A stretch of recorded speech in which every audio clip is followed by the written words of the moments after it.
Сәлем барлықтарыңызға.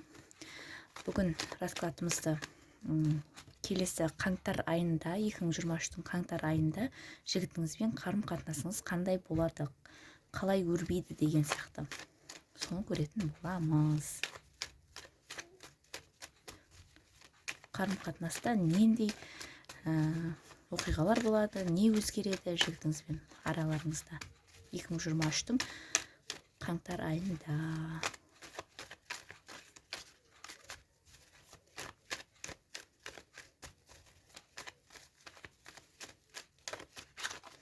Бірінші, сізбен жігітті тауып алайық. Жігітіңізді ойлаңыз.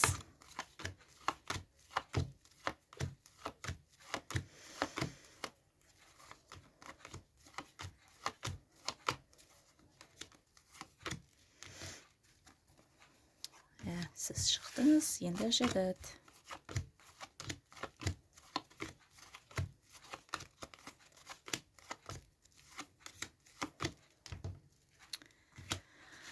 Бұл жерде тағы да семейный ер адам шыққан сияқты.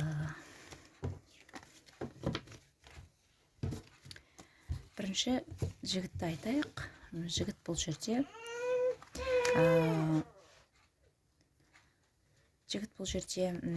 семейный болуы мүмкін, көбінесе. Қазір бұл ер адам өмірінде бір нәрседен полностью бас тартты деген сияқты, немесе бір қарым-қатынас аяқталды деген сияқты, немесе жұмысынан шығып кетті деген сияқты, өмірінде сондай үлкен өзгеріс болған десем де болады. Және бұл ер адам өзі асықпай шешім қабылдайтын, тұрақты көлігі бар болуы да мүмкін. Бұл жерде қара немесе қызыл көлігі де бар болуы мүмкін. Және бұл ер адам тұрақтанған, уже орныққан ер адам десем болады. Және бұл қазір өмірінде үлкен ұрыс болды ма, жоқ әлде өзінің өміріне әсер ететін бір нәрседен айырылды ма деген сияқты сондай әрекеттер бар бұда.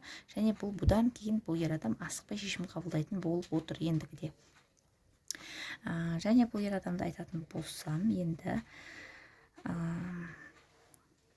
данный моментте қазір өзінің семейный болуы да мүмкін, семьясымен ажырасқан болуы да мүмкін, ажырасып жатуы да мүмкін.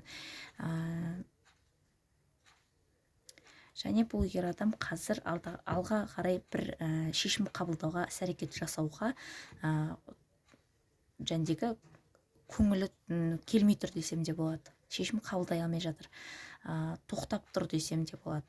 Асықпай жатыр десем де болады. Немесе сізбен жәндегі қарым-қатынасын үзіп тастап, сізге қарай жәндегі бірінші шаг жасамай, просто күтіп жүр деуге де болады бір жағынан. Оны алда енді раскладта көретін боламыз. Сізді айтатын болсақ, бұл жерде сіз өте керемет, сұлу, өзіне ухаживание жасайтын, әдемі болып жүретін сондай әйел десем де болады. Бұл жерде сіз қасыңызда басқа бір ер адам тұр. Бұл ер адам сіздің күйеуіңіз болуы да мүмкін, немесе мына жігіттен басқа, жасырып отқан жігіттен басқа ер адам шығып тұр бұл жерде. Және бұл ер адам сізді қызғанады десем де болады. Және бұл жерде сіз оны емес, көбінесе ер адам сізді қызғанады. Өйткені мына карта мына ер адам жағында шығып тұр. Сізде қызғаныш сезім болмауы мүмкін. Бірақ ер адамда бар десем болады. Бұл жерде ер адам қатал бір жағынан, сізге көп нәрсені талап етуі мүмкін, немесе қазір сізге суыққанды сондай болып жүрген болуы да мүмкін. Және екеулеріңіздің ортақ жинап отқан дүниелеріңіз де бар болуы мүмкін. Қаржыларыңыз бар болуы мүмкін, немесе көлік екеулеріңізге ортақ болуы мүмкін, машиналарыңыз деген сияқты. Екеулеріңізге қандай да бір материалдық жағынан ортақ заттарыңыз бар, немесе үй ортақ деген сияқты. Сондай екеулеріңіз, мысалға, екі жаққа кететін болсаңыз, бөлісіп алатындай, әркімнің долясы бар. Сондай екеулеріңіз сол себепті мүмкін қазір қарым-қатынаста амал жоқ жүрген болуларыңыз да мүмкін. Бұл жерде мүмкін деп тұрмын. Және сіз жасырып отқан ер адамыңыз мүлде басқа. Енді екеулеріңіздің ара қатынастарыңызды көрейік енді. Екеулеріңіз араларыңызда бала болуы да мүмкін. Балаларыңыз болуы да мүмкін. немесе бұл сіздің алғашқы махаббатыңыз дейміз ғой. Алғашқы болмаса да енді бұрын қарым-қатынаста болған ер адамыңыз болуы да мүмкін десем болады. Бұл жерде екеулеріңіздің қарым-қатынастарыңызды айтатын болсам, екеулеріңіз қазір бір жерде жұмыс жасауларыңыз мүмкін, немесе жұмысқа баратын кезде бір автобусқа мініп деген сияқты бір мына жігіт екеуіңіз, жасырып отқан жігітіңіз екеуіңіз араларыңыз болып жатыр, жұмысқа байланысты бір ортақ нәрселеріңіз бар болуы да мүмкін десем болады, немесе ортақ бизнес деген сияқты. Енді әркімде әрқалай, бұл общий расклад, сондықтан қандай да бір жұмысқа байланысты бұл ер адаммен жәндегі байланыс бар десем де болады. Және сіздер бұрын ара қатынаста болған адамсыздар, немесе бұрыннан бері ара қатынастағы адамсыздар, бір-бірлеріңізде взаимные чувства десем де болады.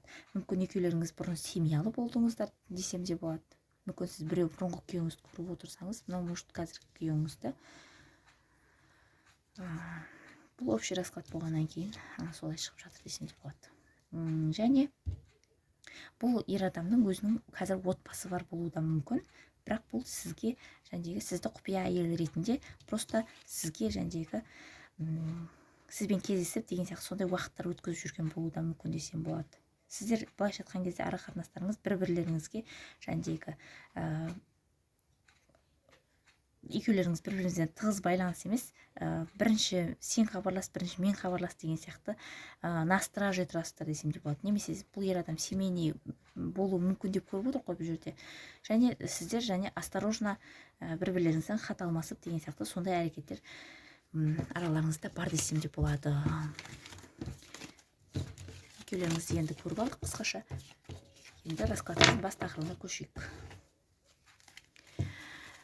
Осы жігітіңіз екеуіңіздің қаңтар айындағы ара қатынастарыңыз өзгерістер болады ма? Соны көреміз.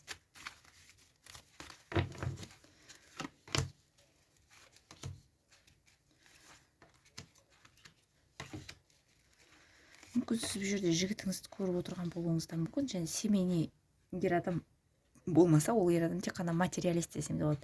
Дүниеқор, дүниені жинайтын, ақшаны жақсы көретін ер адам болуы да мүмкін да. Пысық ер адам болуы мүмкін бұл жерде.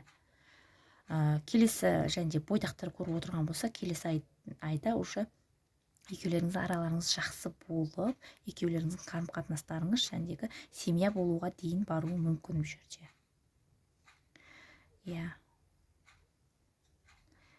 Семья болуға дейін баруы мүмкін.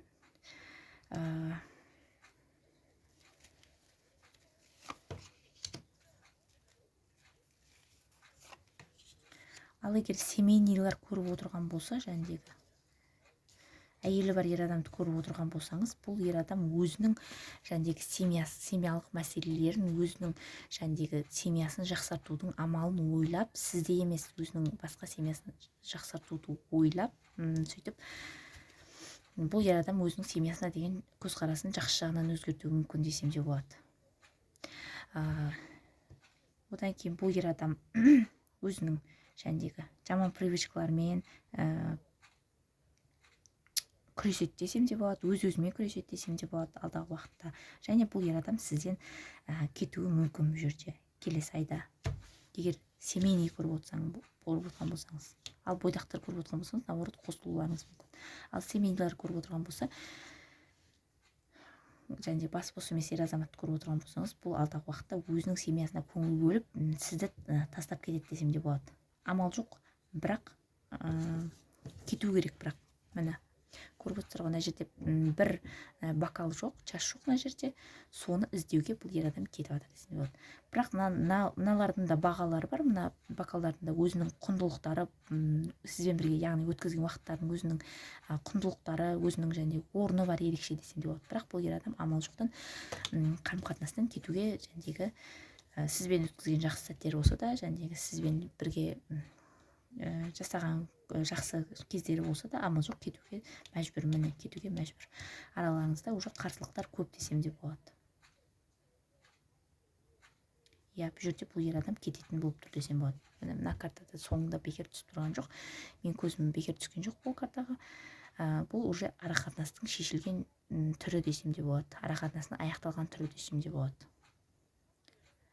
Және бұл шешім бұл ер адамның тарапынан емес, сіздің тарапыңыздан емес, бұл өзі тағдырдың тарапынан шешілген десем де болады. Уже тағдыр шешіп қойған десем болады. Екеуіңіз ара қатынастарыңыз келесі айда уже бітетіндігі. Ара қатынастарыңыз бітетін болса, раскладымыз басталмай жатып, уже ара қатынастарыңыз бітетінін көрсетіп тұр. Бұл жерде ұзақ расклад болады деп ойламаймын. Сонда да көрейік жігіттің жалпы ойы қандай келесі айда.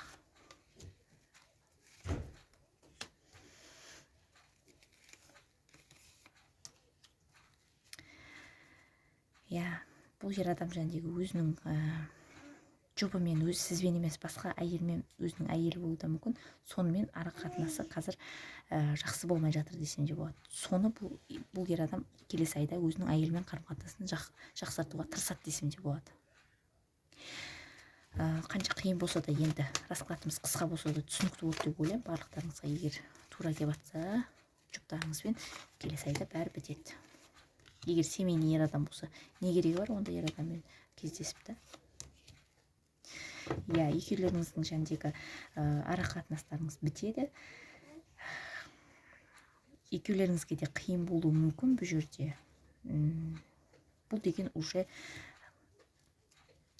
сіздерде аяқталуға шешім қабылдаған, тағдыр бойынша шешім қабылданған нәрсе десем де болады.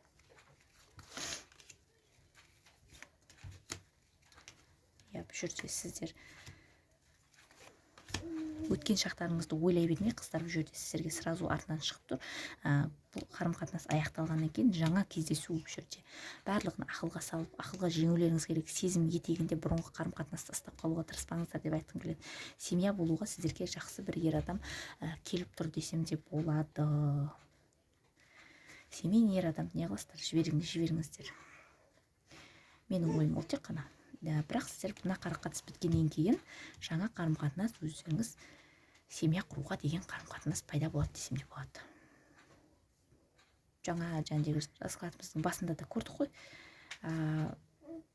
Бойдақтар семьялы болады деген сияқты. Мүмкін сіз осы қарым-қатынасыңызды аяқтап семьялы болсаңыздар да, бұл жерде өздеріңіз ойлап қарасаңыздар тура болып тұр. Семьялыны көріп отырсаңыздар да, семьялы емес ер адамды көріп отырсаңыздар да, ол ер адаммен қарым-қатынастарыңызды үзіп, жаңа қарым-қатынас пайда болады десем де болады. Бірақ сіз соны жақсы көрмеңіз мүмкін ол ер адамды, бірақ новый ер адамды жақсы көрмеңіз мүмкін, бірақ ақылға салып, уже ол ер адам толыққанды, уже сізді асырай алатын, сізді жәндегі сезімі бар, сізге сондай ер адам келеді десем де болады. Және сіз бұрынғы сезіміңізді ұмытып, жаңадан қарым-қатынас бастауыңыз қажет десем де болады. Қыздар, менімен бірге болғандарыңызға рахмет. Сонымен жаңа жылдан кейін сіздерге жаңа ер адам пайда болғалы отыр десем де болады. Бір жағынан жаман жағы болса, жәндегі осы жасырып отқан ер адамыңыздан айырылсаңыз, ендікте міне сіздерге келесі айда семья болуға деген ынтасы бар ер азамат, стабильно сондай өзінің жәндегі қолында билігі бар ер азамат, анау-мынау емес. Бұл жерде паж, басқа король шығып тұрған жоқ, бұл жерде император шығып тұр. Семья болуға деген сіздерде жақсы мүмкіндік десем болады. Көңіл күйлеріңізді түсірмеңіздер. Менімен бірге болғандарыңызға рахмет. Ұнаса лайк басыңыздар, комментарий жазыңыздар. Подписаться етуді ұмытпаңыздар каналдың дамуына. Және менімен бірге болғандарыңызға рахмет.